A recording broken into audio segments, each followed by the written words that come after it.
So I've been trying to finish getting this trans in here, and I've run into a rather interesting problem. The torque converter bolts don't actually line up with the ones on the flywheel, but not in the way that you would think. The torque converter seems to be either too far down or is just bigger around than the flywheel, because yeah, you can see there, they are not even remotely in line. And mind you, the transmission is completely bolted up. Every bolt's in. I don't understand how that could be. All the holes are in the right places. I mean, there's 6 of them on the flywheel. They're just not far enough out. So I don't know if the transmission can shift up at all, or how that really works.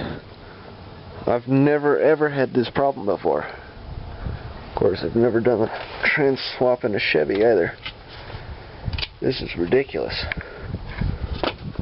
Ford, I swear to God, Ford is easier. I have done several transmissions in Fords, and I've never had this much trouble. This is the dumbest freaking crap.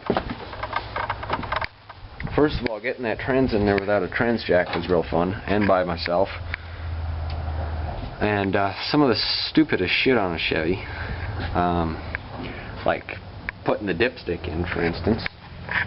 That was ridiculous. I had to use a broken one because the one, I couldn't get the other one to fit through there with the flange on it to bolt it in.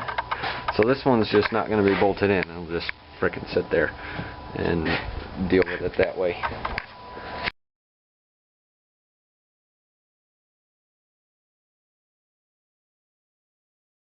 That's another thing. The frickin' bolts that hold on a transmission on Chevy are this size. This is what transmission bolt on a Chevy looks like, and I'll show you a Ford in a minute. Yeah, there's no way it can be that far off.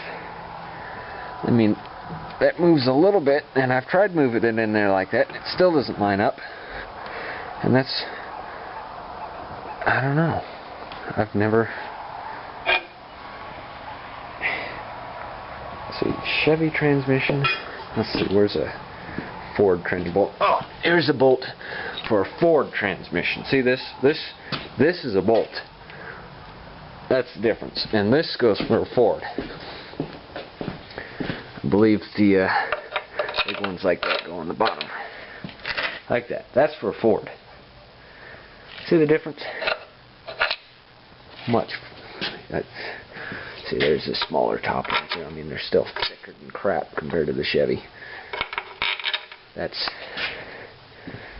ridiculous. I am not understanding Chevrolet's engineering concepts here. This is stupid. Dumb. Bell housings are clearly much weaker if you look at this, and then look at the Ford. Look at the difference. I mean, that's a C6 versus Turbo 400. Supposedly Turbo 400 is a better trans, but I don't know. I've never had a problem with the C6. You can see this bell housing is actually broken, so